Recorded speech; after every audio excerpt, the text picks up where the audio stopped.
Okay, you guys, I am here.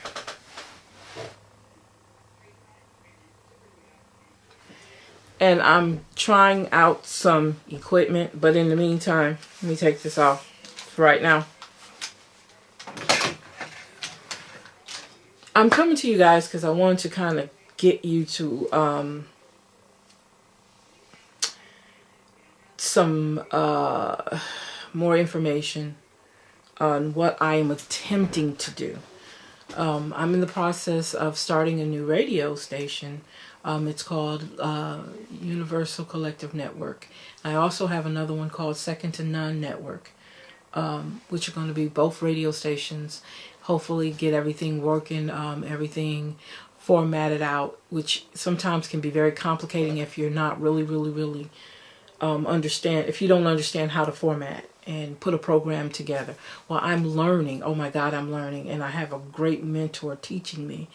His name is Brother Jay. We call him Brother Jay. And he's out of the Opelousas, Lafayette area, which he has a radio show that comes on local radio there in that area. So he's teaching me a lot. And I have to give props to KYT 88.1 FM.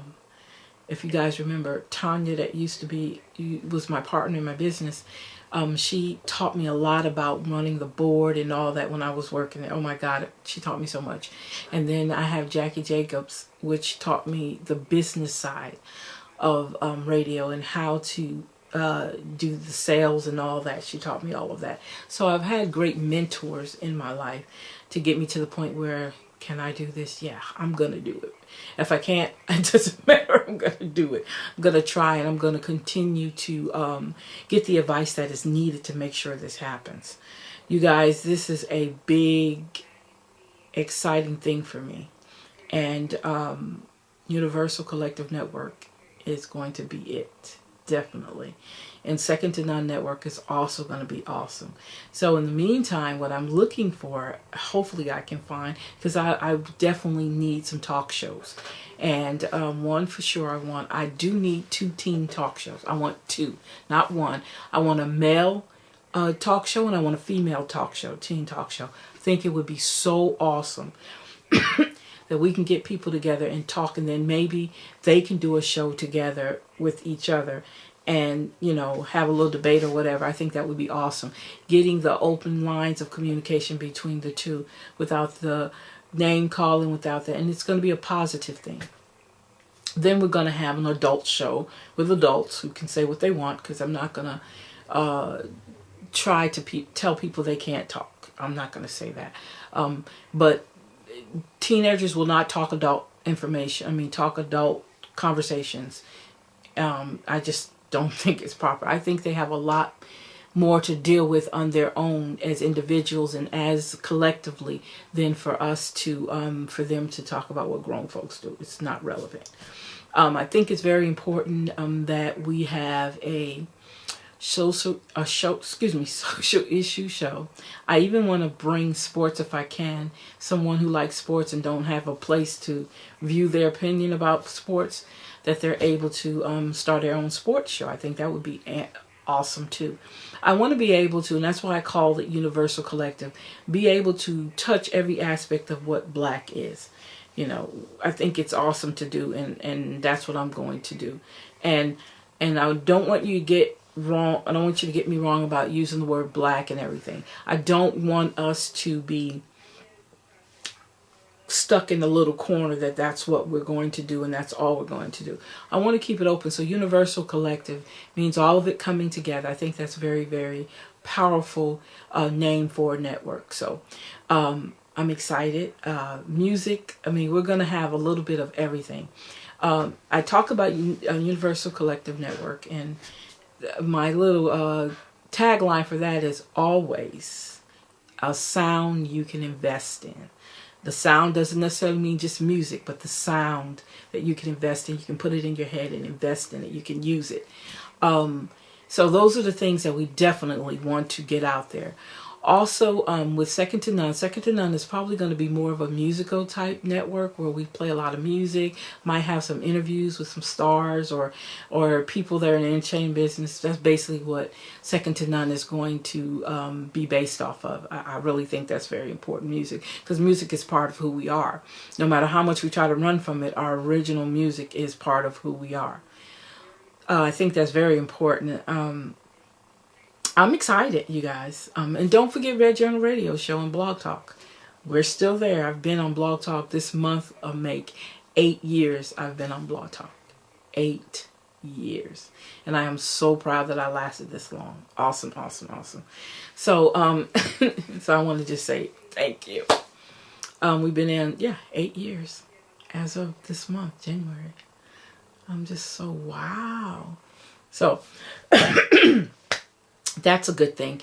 Red Journal Radio Show has right now 2 shows. I just started another show. We have Freestyle Fridays, and then we have Black Love Saturdays. So this past Saturday, we were able to do the show, pull it off, and I had great callers calling in. A lot of them have difference of opinion, but that's fine. I thought it was interesting with the people who called in, and I think it's very important that we learn how to be able to talk to each other without howling and screaming and being upset. Everybody has a right to their opinion, and just be respectful when you're talking to people. That's just all. I mean, it's just a radio show. It's nothing we need to take to heart or personal. It's a radio show. We're having fun, and that's what I want to do.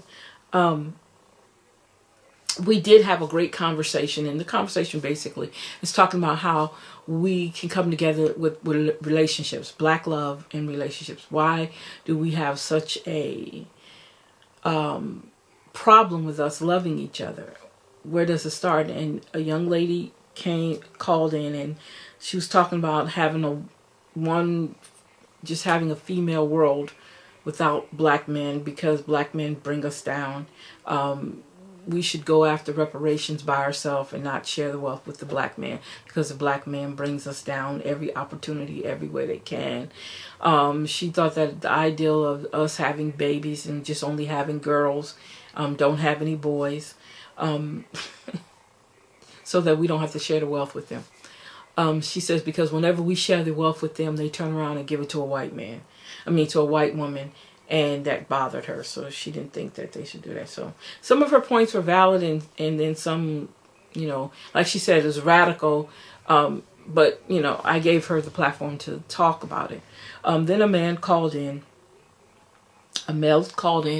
and he was one of those males, intellectual males that, he was talking about. The only question I asked him, basically, we were going back about communication and how we treat each other and all that. That's very important. But I asked him a question, a very valid question. I said, do you believe in Black love?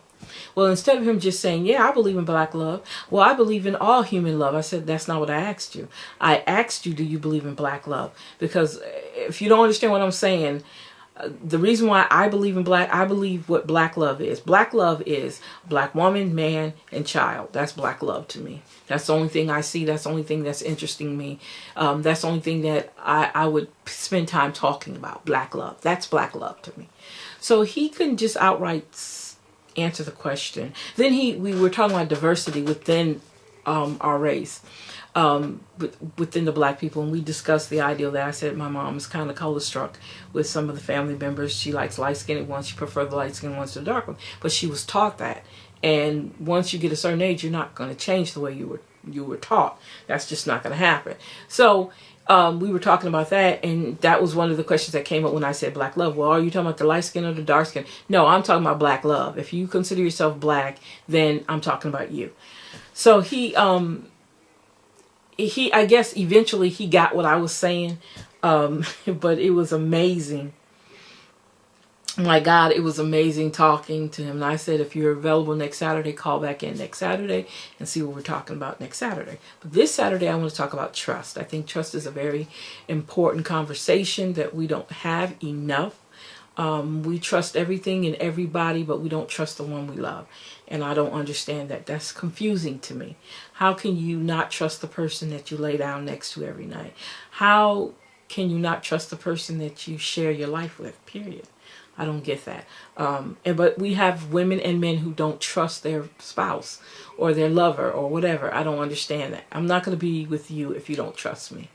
I want you to tell me forefront that you don't trust me. If you don't trust me, then we don't need to be together because you're wasting my time and your time. That's just my opinion. I can say on my end, when it comes to my husband, I trust my husband. I do. I definitely trust my husband. I don't have other, not that I don't have another choice, but our relationship is built on that. So I have to trust him.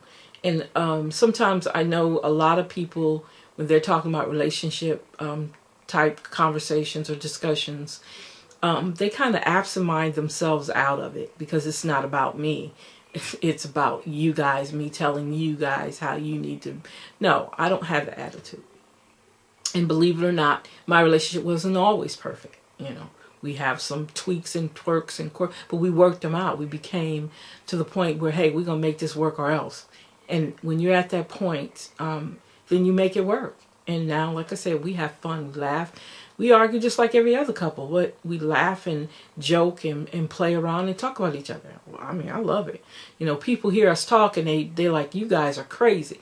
But we do that. That's not a fake thing. We do it in the house. We don't just do it in public. We do it in the house. We have a good time together. And once you've come to the point in a relationship that, hey, we're gonna make this work. It's like your job, you know. Let's take for instance a job. You get a job and you work at the job for about 5 years, okay? Then you're thinking, okay, do I want to stay here? Okay, if I stay here, this has to take place in order for me to stay. I have to get promoted. I have to do this. I have to do that. I have to, you know, and you have all your lists and you have your goals on what you're going to do with your future as far as your career goes. You're going to stay at that job. You're going to get promoted. You're going to learn more things. You're going to do this. You're going to do that. So if you're in the process of doing, that's how you do a marriage. It's not any different. It's not any different. You reside to yourself that you're going to retire from this marriage. When I say retire, that means after everything is done, either one of you guys, either you're going to pass away or he's going to pass away, but retire from the marriage. Don't just throw everything in. You know, retire from it. You've done what you're supposed to do. It lasted as long as it could, and then you moved on. Till death do you part. And there's nothing wrong with doing that. It really is wrong with doing that. Now, I can say this today and then come back, you know, 3 or 4 days later and say, hey, guess what? I'm getting a divorce. You know, you never know. But you don't want to set the foundation for that. You want to make your marriage work. You want to make your relationship work. And by the way, I'm not judging anybody. And I only can tell you what I've been through and experienced it in order for me. I can't say, oh, Lord, I won't do that. And and when I haven't even experienced it. I don't believe in shacking. That's just my opinion. I don't believe in shacking. I did it when I was younger. That's why I don't believe in it now. Shacking is not for everybody. It's not for me. I don't think that we stay together for 15, 20 years and I'm not worthy of a marriage. Oh, it's the same thing. No, it's not. It's not the same thing. Being married to somebody and staying with them is two different things. And you'll learn that once you actually take that step to get married. There's a whole different ball game. I don't care what you do together now and after 10 years, 30 years being together. It's not the same after you get married. It's a whole different feeling. It's a whole different atmosphere. And to me, I just don't believe in shacking. I don't, you know. My son knows that I'm very much against it. If he does it, he just knows I'm against it. It's not for me to live his life. It's not for me to live your life. I'm saying what my personal preference is if I'm not good enough for you to marry, then I'm not good enough for you to lay with. And I don't believe in shacking. I just don't. So those are the things that we're going to be discussing on our show. I don't want this show to sound like we're male bashing or female bashing. I want us to see both pros and cons of being in relationships and how we can make those work. Everybody don't mean to be alone. I don't think everybody's meant to be alone, but I do think there's some people who want to be alone, and that's where they're at, and they're satisfied with that. So you don't want to take that away from them. If that's what they want to do, let them be alone. I don't think it's our place to tell them that they can't. or you better get married, and oh, my clock is ticking. You guys, you have to understand, if you concentrate so much on that and you're leaving everything else around you out, then you're wasting your time. When it's your time, you're going to know it's your time to be married. And don't be so much in a hurry. Enjoy yourself. If you're in a relationship with somebody, learn that person. You know, I noticed that some people move in after 1 year of dating. Huh? No. No. I can't see it. Now, I could see people getting married 1 year after they're dating. I mean, maybe a year is not long enough. But overall, on average, if, you know, after dating for a year, not necessarily sleeping together, not necessarily living together, but actually dating, you know, having a good time, doing things together. Just, you know, just like any other boyfriend and girlfriend, but not taking it to the next level of sleeping together. If you can do that, that's a great relationship. But you have to know who you're doing it with. That's our problem. We don't know how to pick the type of men in our lives. And we have a big issue about that. So talking about trust and how to handle a relationship, I can only tell you so much because I am not good at it. You know, I could say, oh my God, I've been divorced and all this. I can't even tell you that, guys, because I don't even know what divorce feels like. This is my first marriage, and it's going to be my last marriage. I will not get married again. Oh, you shouldn't say what you never will do. No. I know I have resided in my spirit and in my heart, my decision in my mind, heart, and spirit, that this is it. I'm not doing it again. I love it while it's here, but I'm not doing it again. I'm retiring from it. Okay, you guys? I'm going to retire from my marriage.